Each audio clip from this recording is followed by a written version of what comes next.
Bonjour et bienvenue, je suis Martine Poggi et j'ai fait un jardin pour la faune, pour les humains, au fur et à mesure. Ça fait 20 ans qu'on est là et voilà. Donc je suis partie sur beaucoup de sauges maintenant puisque le climat change. Donc quand on est arrivé, les sauges gelaient. Maintenant on peut les laisser l'hiver, il n'y a plus de problème. Donc je m'amuse à mettre des objets. Donc là c'est des petites poules que monsieur m'a fait, des deux petites poules, le coq et la poule. Je mets des petits objets, je fais tous les pots en terre cuite, là c'est moi qui les peins. Pendant l'hiver je les répare, je les reprends. Là bah, ça, tout ça c'est des sauges. Hein, c'est de la sauge, ça c'est une sauge. J'ai opté J'ai opté pour mettre beaucoup de sauge. Celle-là, elle a déjà fleuri. Et ces plantes-là fleurissent à peu près, je dirais, au moins 5 ou 6 mois. C'est des plantes qui sont vraiment super, qui ne demandent pratiquement pas d'entretien. Voilà. Donc je mets beaucoup de petits bibelots que je répare l'hiver, un petit peu tout ce truc. Là, j'ai des clématites. Alors bon, elles sont fanées, mais elles sont sur un arbre mort que j'ai gardé.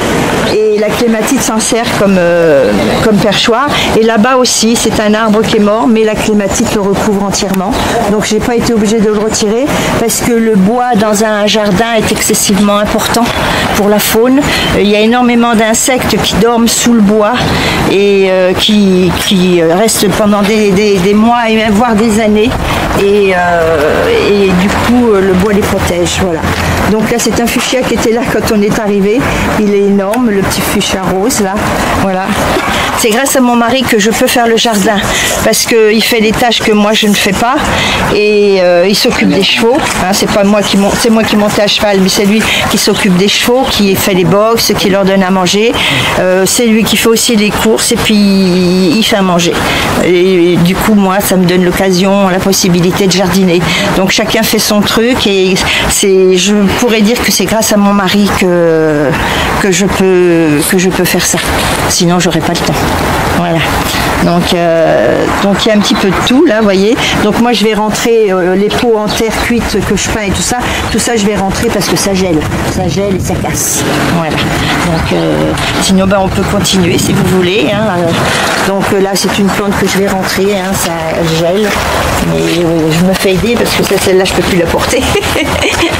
Voilà, donc j'ai fait des petits coins, là, vous voyez, c'est des petits chiens, et puis dedans, il y a des pierres, il y a beaucoup de pierres, parce que sous les pierres, il y a de la vie. Je mets aussi des ardoises en plein soleil, ça permet aux lézards, ça chauffe l'ardoise, donc ça permet d'éclore les œufs, donc ça chauffe. Alors là, j'avais un petit coin, j'ai fait un petit point d'eau. Et là dedans il y a des tout petits poissons. Alors je sais pas si à la caméra ils pourront les voir, mais il y a des tout petits poissons qui font 2 cm au maximum adultes. Et là la grenouille elle a dû s'enterrer, mais j'ai une petite grenouille qui doit faire 2 cm, qui est là tous les étés, elle est là. Après je sais pas où elle se met pendant l'hiver. Regardez, ils sont en train de manger. Vous les voyez? Donc je fais des petits décors, c'est un ami qui m'a fait des petites maisons, donc elles s'abîment pendant l'été quand il pleut et tout ça, mais je les répare aussi pendant l'hiver, puis je les remets, c'est un ami qui m'a fait ça, voilà. Donc là j'ai fait un trou dans lequel j'ai mis une bâche et j'ai deux plantes carnivores qui commencent à bien se plaire et il leur faut de l'humidité, donc grâce au plastique et à la terre qui est toujours humidifiée puisqu'il y a un plastique, elles peuvent vivre. Voilà.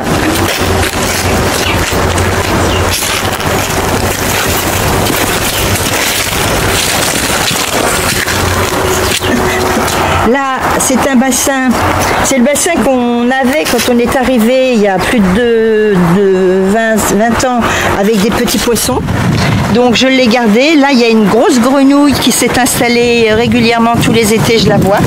Et puis bon, c'est un petit fouillis dans laquelle, avec énormément de pierres, du bois et tout ça, pour que la faune puisse s'installer le mieux possible. Et il n'y a pas de risque de noyade pour n'importe quel animal parce qu'il y a des pierres et les animaux ne peuvent sortir sans problème du bassin. Voilà. Et puis j'ai mis un petit grillage parce que le canard allait dedans et lui il ne pouvait pas ressortir. Voilà. Donc bon, bah, les fleurs elles commencent à faner, hein, il n'y a pas de problème. Hein. Là c'est une clématite qu'on voit un petit peu encore de jaune. C'est des petites clochettes, c'est une succession de petites clochettes. Voilà. Bon là j'y mets toutes mes plantes que je vais rentrer dans la serre. Donc c'est toutes des plantes d'appartement mais qui passent l'été dehors. Donc et ici là pour ceux qui ne connaissent pas, c'est une plante épiphyte. La plante grise qui prend là sans peau, sans rien, c'est une plante épiphyte. Il y en a, c'est les plantes qu'il y a au Mexique et tout ça, qui sont en boule, qui roulent. Elle vit de l'air du temps. Donc quand il fait très chaud, ben, je l'arrose régulièrement. Mais là, ça lui suffit amplement. Et je vais la rentrer dans la serre aussi cet hiver. Mais elle vit sans terre, sans rien. Et regardez, elle est jolie. Hein, tout ça, c'est vivant. Là, ça, c'est un petit peu fané, mais tout ça, c'est vivant. Et puis derrière, ben, c'est une succession de fuchsia.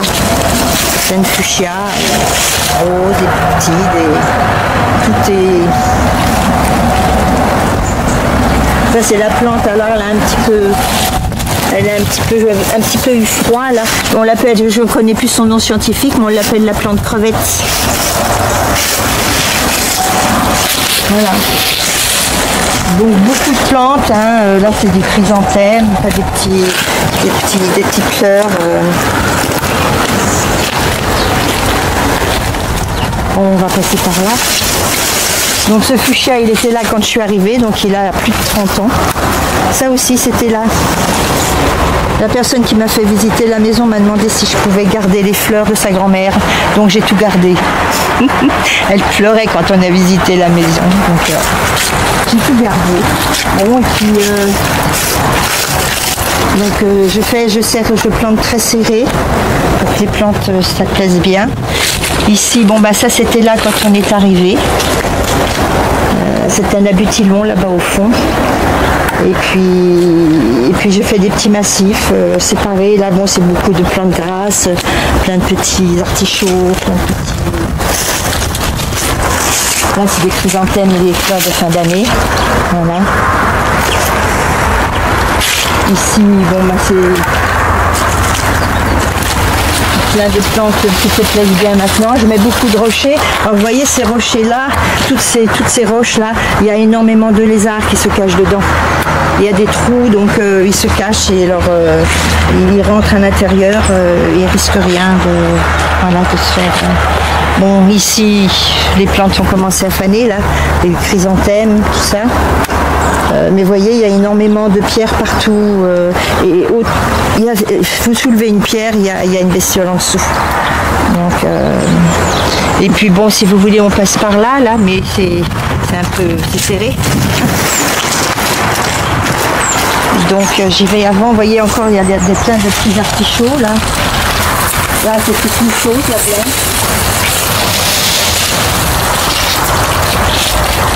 Voilà. Je vous tourne le dos là, donc là il y a des feuilles mortes, je les ramasse, hein, je laisse pas les feuilles par terre, par contre je les ramasse et je les mets dans les massifs, je les jette pas, je les mets, c'est très très salutaire parce que déjà ça permet à beaucoup d'insectes de se cacher et puis ça fait de l'engrais, hein, donc je vais tout ramasser ce qui est dans les allées et je vais remettre dans le jardin. Bon là vous voyez les sauges se plaisent bien, ça c'est une sauge. Donc et puis bon bah là c'est pareil, hein, c'est toujours des...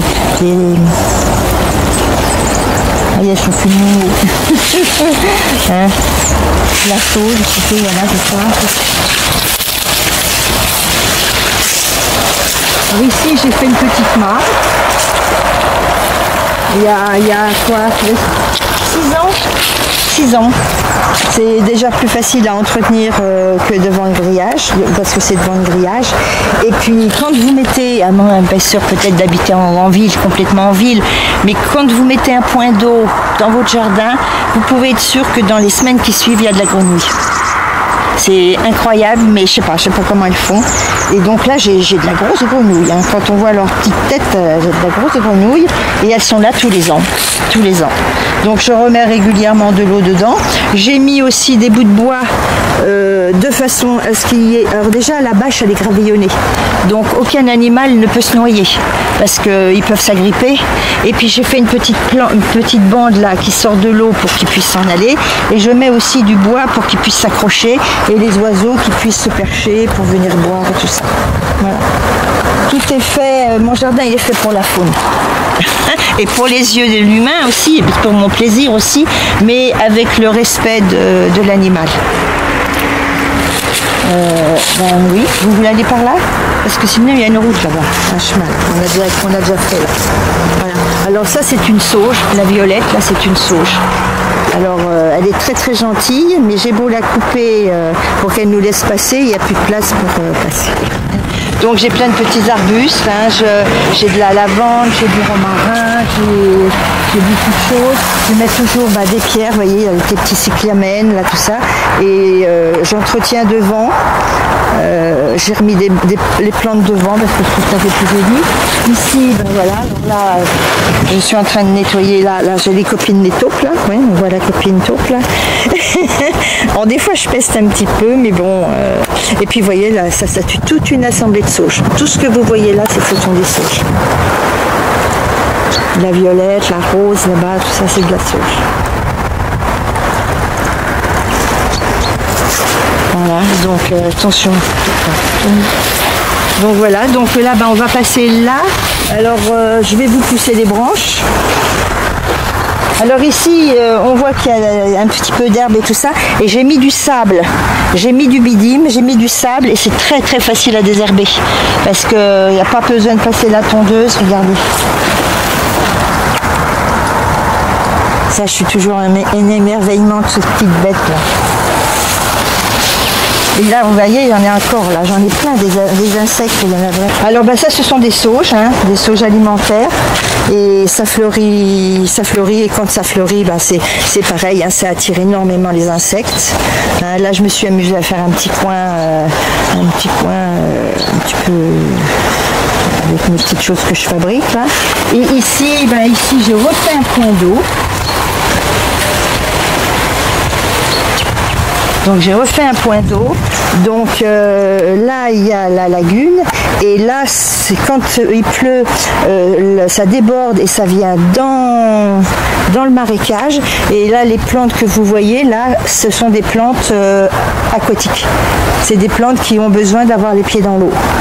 Donc du coup elles ont régulièrement l'eau s'en verse, puis bon des fois de temps en temps je complète un petit peu avec de l'eau et ça permet de faire venir d'autres insectes, d'autres bêtes et puis que les animaux qui sont dans mon jardin puissent boire et je redis aussi sans se noyer parce que la bâche elle est aussi goudronnée et gravillonnée donc je ne peux pas retrouver d'animaux mourants.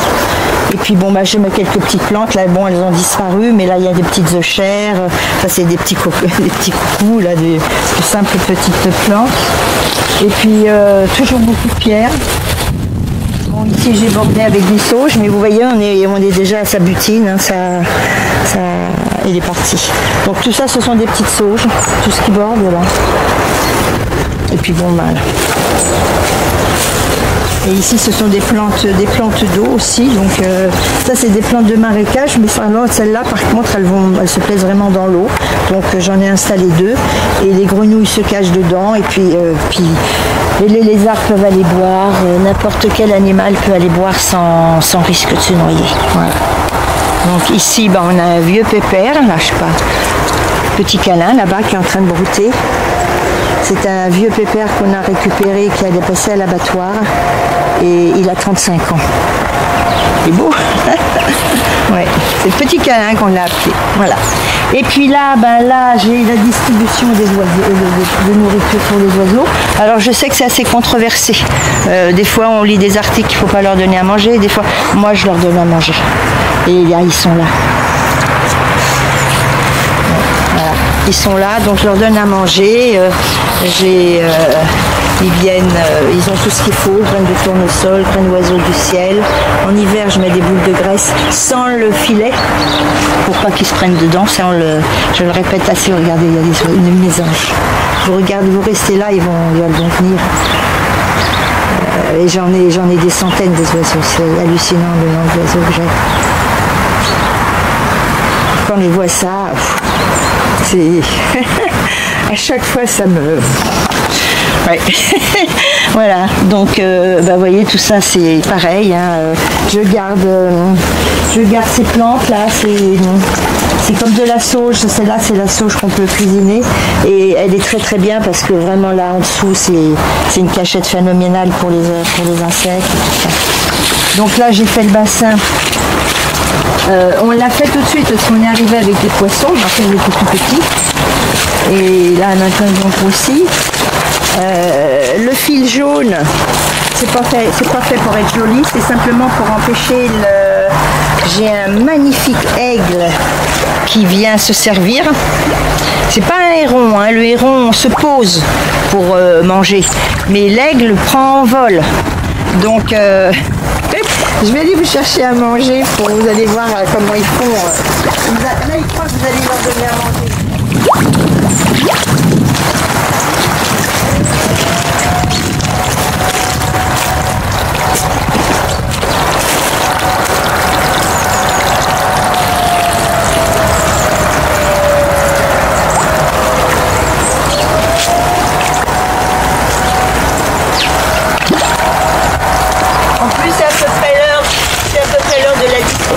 Donc ils se demandent ce que je fais, pourquoi je leur donne pas à manger.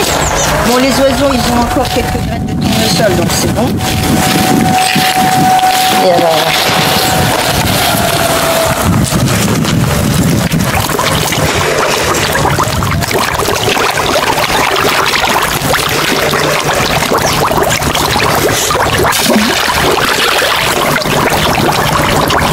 voilà. Alors ils sont un petit peu moins vifs que quand il fait très chaud, mais ils mangent encore un peu. Mais alors quand l'eau est plus tempérée, ça s'affole dans tous les coins. Voilà. Oui. Ah, c'est pas une vraie tortue, hein. C'est une fausse. Et je mets des petits pains partout. Hein. Donc là je mets des branches, ça permet à la faune de se cacher un petit peu. On va faire le tour là-bas, il y a la rivière. Je sais pas si vous l'avez vu, la petite rivière là-bas.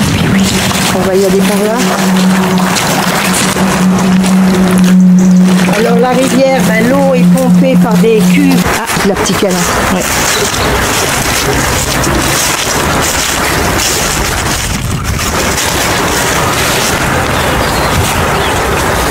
Là, il est en train de vous demander si vous n'avez pas une pomme ou une carotte. Ah oui, il sait qu'il n'y a pas le jus. Hein? Oui. Excusez-moi.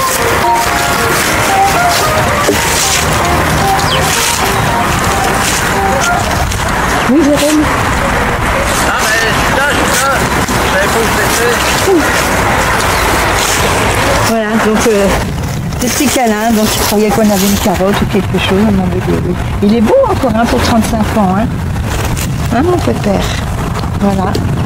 C'est l'invention de mon fils et ça fonctionne depuis 20 ans. Bah, on s'est basé sur ce qui se faisait pour des bassins plus petits. Puis on a copié en plus grand en fait. On a fait une première cuve de décantation et puis après, attention aux orties. Cette première cuve de décantation, elle se vide dans une deuxième cuve qui est séparée en deux parties. L'eau, elle passe à travers un substrat. Les plantes vont absorber une partie des nutriments et après tout repart, toute l'eau repart là dans le sol et ça ressort au bassin là-bas. On a fait un filtre gravitaire format XXL pour le bassin, ce qui permet de garder l'eau toute propre. Alors ça a pris combien de temps? Un certain temps, voilà, entre La création, après, bah, ça marchait pas comme on voulait, donc on a modifié. Enfin, c'est sur plusieurs années, on va dire. Hein. À construire ça, ouais, on a mis peut-être une semaine à faire la tranchée, tout ça. Mais après, il y a eu des évolutions, des modifications. On est passé par plusieurs étapes, et puis là, le système il est abouti, ça fonctionne, donc on ne touche plus à rien. Les pépères vous aiment aussi? Ah bah oui, ils aiment tout le monde. Des fois qu'on a un truc à leur donner à manger. Et puis voilà. Alors c'est comment d'avoir des parents qui s'occupent de nature comme ça? Moi je suis pareil, donc oui, c'est bien. Pareil, voilà. Pareil, moi je suis tombé dedans quand j'étais tout petit. Hein. J'ai toujours été comme ça. Hein. On n'a pas vu ça tout de suite, mais j'ai toujours respecté. Je peux vous dire que quand j'étais gamine et qu'à cette époque on avait le droit de se battre avec les copains et les copines, à chaque fois que je voyais quelqu'un dénicher un nid, je tombais dessus. Hein. Il n'était pas question. Hein. J'ai toujours aimé les animaux, j'ai toujours respecté la vie animale. Avez-vous une partie favori ici? Oh bah, le bassin. Ah, c'est vrai le bassin, c'est l'endroit le plus sympa du jardin. Voilà. L'eau du filtre, elle ressort là. Juste là-bas, à 2 tubes. Et le bassin amène une vie phénoménale. Hein. Comme je vous disais, il ne risque rien. Là, au pied de mon fils, vous voyez, il n'y a pas beaucoup d'eau, mais il y a de l'eau, il y a des pierres. Donc, les insectes, les petits animaux, les hérissons, les rongeurs. Il y avait même un renard que je viens de voir. Là. Et les hérissons, j'en sauve. Et là, j'en ai un que je relâcherai à l'hiver, au printemps. Je le sauve, j'arrive à le sauver parce que celui-là, il était au bord de la route, il avait été buté. Mais il a eu la chance de ne pas avoir été écrasé. Donc, les gens ne s'arrêtent pas. Hein. Les gens... Même les taupes sont les bienvenues ici. Oui, même si elles font des dégâts. Là, je récupère la terre, hein, je la remets dans les massifs. Même les taupes. Il n'y a rien qui tue. Et puis ici, là, vous voyez, cet endroit-là, je n'y vais pas non plus. C'est vraiment un endroit où il y a certainement peut-être même un hérisson qui arrive à trouver un endroit pour se coucher. Je ne touche à rien, les oiseaux. Vous entendez les oiseaux chanter, hein. Donc ici, j'ai fait... c'est un petit peu plus sauvage. Hein. Donc là, tout ça, c'est pour eux. Donc... là, il y a un petit peu de tout qui pousse, c'est pour eux. L'arbre, eh bien l'arbre mort, dans un arbre mort, il y a beaucoup de vie. Donc celui-là, il va finir par s'écrouler, mais il y a énormément de vie dans un arbre mort. Et le jour où il va tomber, il va rester parce qu'il y a beaucoup d'insectes qui vivent sous le bois des arbres qui sont couchés pour pouvoir éclore un jour, devenir un insecte volant. Voilà. Donc là, il y a un petit métier qui s'est invité. Je ne le laisserai pas pousser complètement parce que il y en aura trop. Voilà. Là, cette plante, comment elle s'appelle déjà? Bouillon blanc. Elle a un autre nom, voilà. Elle a un autre nom. Alors j'ai appris ça quand j'ai fait visiter le jardin. C'est une jeune fille qui m'a expliqué que quand elle était enfant, cette plante, elle va devenir beaucoup plus grosse et elle va faire une grande tige avec plein de petites fleurs jaunes. Carrément, on a l'impression qu'elles sont collées sur la tige. Elles n'ont pas de tige, elles n'ont rien. Elles sont carrément appliquées sur la tige. Et la jeune fille m'a dit que son grand-père fumait les feuilles. Avant, ça servait de tabac. Et que sa grand-mère, avec les feuilles, les fleurs jaunes, faisait du sirop pour la toux. Elle m'a certifié que c'était vrai. Et ce jour-là, j'avais un petit jeune qui voulait être pépiniériste et il m'a demandé si je ne pouvais pas lui en donner 2-3 pieds. Donc il est reparti avec des pieds. Mais ça vient haut comme ça à peu près. La tige devient à peu près haut comme ça. Et il y a un nom scientifique et elle l'appelait le bouillon blanc. Donc j'ai appris ça à une visite de jardin. Donc je la laisse pousser parce que là, sur ça, je retrouve un nombre incalculable de chenilles. De sortes différentes, hein, de races différentes. Donc du coup, Alors, bien sûr, il y a des endroits où je la retire, mais sinon je la laisse pousser un peu partout pour ça. Avez-vous des espèces invasives?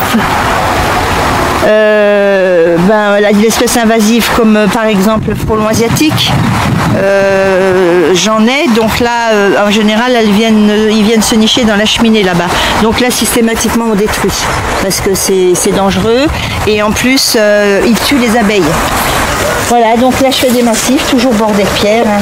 Ici du bois, beaucoup de bois. Les insectes aiment bien aussi se coucher sous du bois. Là les bancs, ça c'était là, donc on les a installés en guise de banc. Encore un peu faim tes poissons. Hein? Encore un peu on leur a donné, mais j'avais peut-être pas donné assez, va chercher à manger. C'est quoi ce petit scotché là? Ils t'ont vu. Ah oui, en effet, la taupe elle a fait du bon boulot aujourd'hui.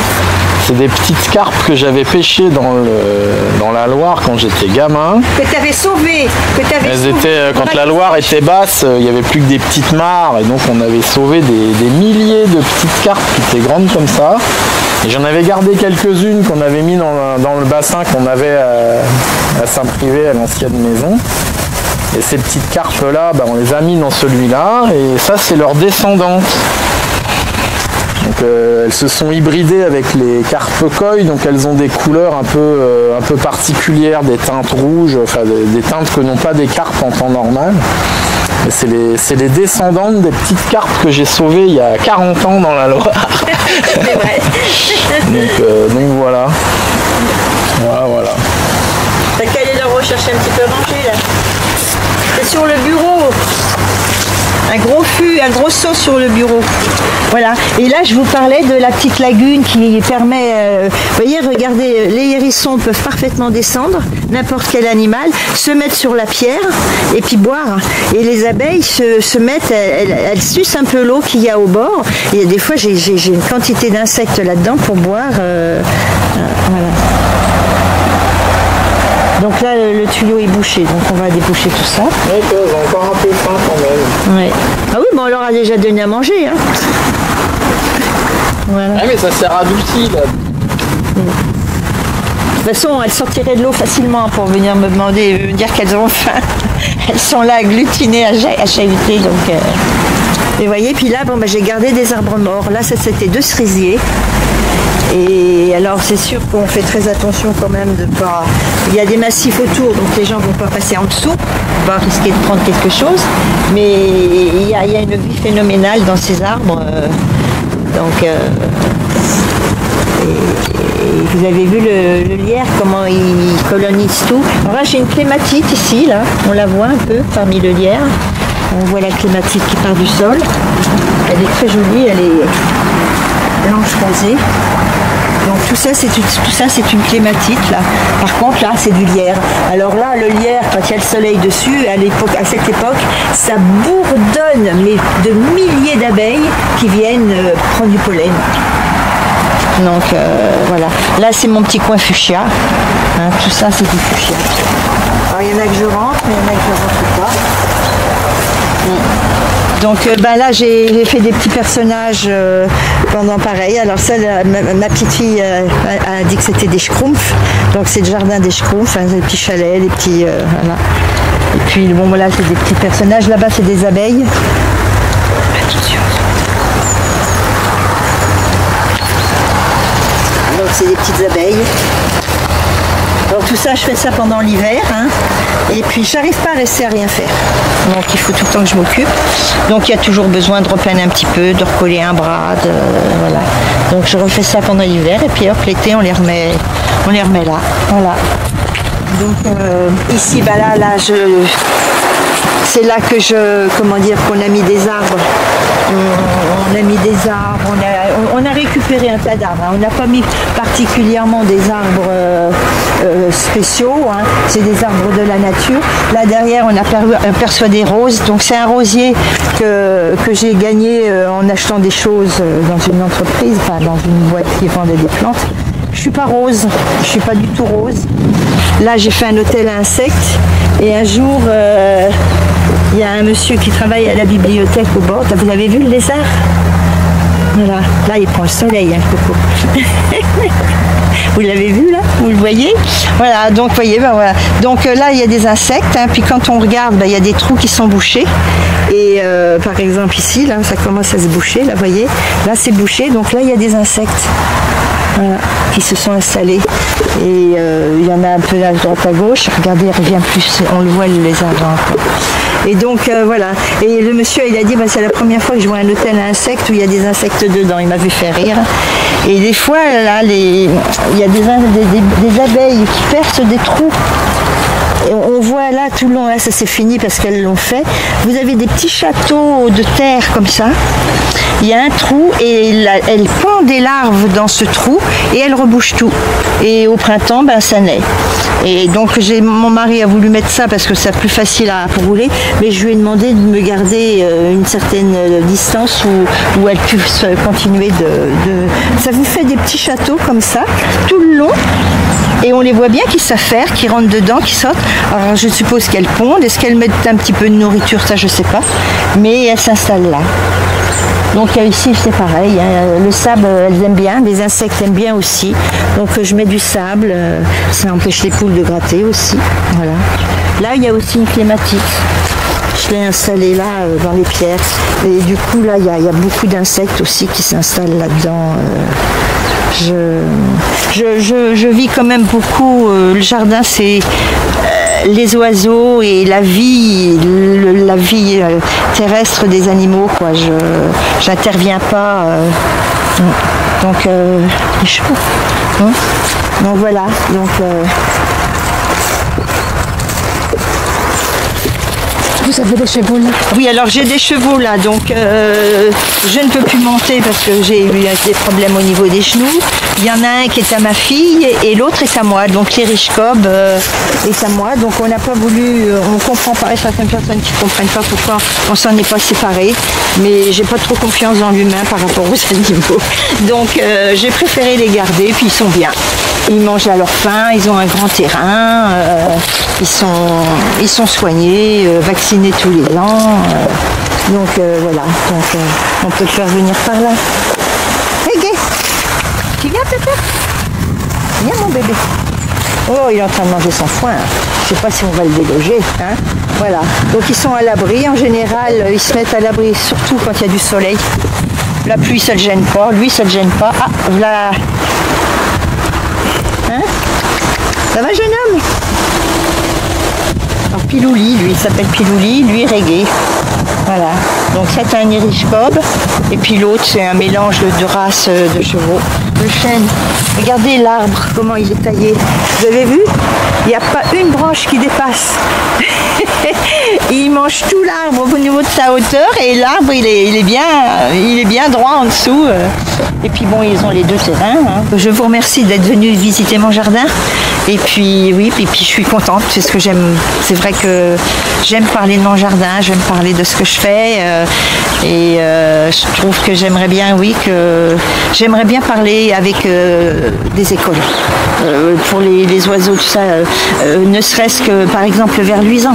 Le ver luisant, il est en voie de disparition parce que le mâle vole, la femelle est au sol. Donc si on met de la lumière dans le jardin, le mâle voit rien. Donc il n'y a plus. Et là je suis contente parce que je recommence à voir quelques vers luisants. Mais pas beaucoup. Avant, quand j'avais 10 ans, 15 ans, 20 ans, les vers luisants, on en voyait plein.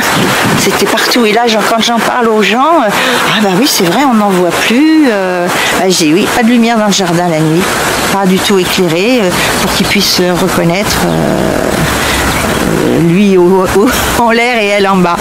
Et là j'en ai à nouveau dans les plantes, les lavandes là-bas de l'autre côté, il y en a.